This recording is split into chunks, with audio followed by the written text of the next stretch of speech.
मेरे गांव में जब अंग्रेज थे तब गुलामी भी वही करते थे, क्योंकि तुम ये गांव वालों से कुछ नहीं करवा सकते। यहाँ 3-3 दिन तक बिजली नहीं आती है, लेकिन फिर भी कोई खंबे से चिपक के मर जाता है। तो यहाँ पे एक 10th क्लास की कोचिंग थी, और भाई ये कोचिंग पूरी प्रॉपर थी। वो तुम्हारे मोहल्ले के ट्यूशन जैसी नहीं, जहाँ वो बालों में टावल बांधकर निक्कर स्लीपर में एक दीदी तुम्हें पढ़ाती थी। वो दीदी के घर पे इतने सारे बच्चे आते थे पढ़ने, दीदी को पता ही नहीं कौन क्या है। दीदी छोड़ो, बच्चों को नहीं पता टीचर कौन है। एक बच्चा पढ़ाई में अच्छा है, सब लोग उसको ही टीचर समझ रहे हैं। वो बच्चे ने अपनी अलग कोचिंग खोल रखी है बीच में, वो नए नए टीचर्स लेके आ रहा है। स्टूडेंट्स, ये है मिस्टर अब्राहम जी, अब से आपको केमिस्ट्री यही पढ़ाएंगे। वो दीदी के घर में दीदी से ज्यादा सक्सेसफुल हो गया है। दीदी अभी भी एक कमरे में है, उसने दूसरे कमरे में बिल्डिंग बना दी है। इतने छोटे छोटे बच्चे कोचिंग जाते हैं आजकल, और वो बेचारे आज और कल ही जा पाते हैं, क्योंकि परसों तो कोई ओमनी वैन में पकड़ के ले जाता है। इतना कंपटीशन आ गया है, बच्चे 6वीं 7वीं छोड़ के यूपीएससी प्रिपरेशन कर रहे हैं, और वो फिर भी फेल हो जा रहे हैं। हाँ, क्योंकि यूपीएससी वाले उधर 6वीं 7वीं के क्वेश्चन पूछ रहे हैं। एक क्वेश्चन था यूपीएससी का कि तुम कितनी बार 100 में से 10 माइनस कर सकते हो, और आंसर है एक बार, क्योंकि फिर तुम 90 में से 10 माइनस कर रहे हो। ये एग्जाम से आईपीएस पुलिस ऑफिसर बनते हैं। अब समझ में आ रहा है देश में इतना क्राइम क्यों है। आधा क्राइम तो आईपीएस वाले ही कर रहे हैं एग्जाम वालों को मार के, कि सालों 17-17 घंटे पढ़ा के ये पूछ रहे हो। तो मेरे गांव में जो कोचिंग थी भाई, उसका सर 10th पढ़ा के सन की हो गया था, क्योंकि भाई उसकी जिंदगी 10th के लूप में फंसी हुई है। उसकी 10th खत्म होते ही फिर चालू हो जाती है। बच्चों के मम्मी पापा उन्हें 10th के बाद कंप्यूटर गिफ्ट करते हैं। सर के पास 70 कंप्यूटर हो गए हैं। हाँ, उनके मम्मी पापा आज तक गिफ्ट कर रहे हैं, और वो भी उस जमाने का विंडोज एक्सपी। सर बेचारा सारे कंप्यूटर जोड़ के GTA 5 खेलता है।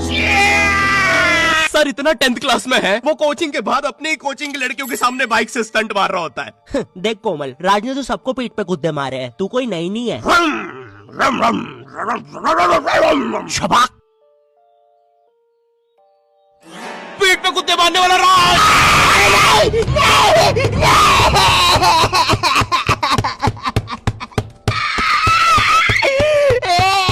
इतने गवार मेट्रो की पटरी पे हक देते हैं। भाई मेरे गांव में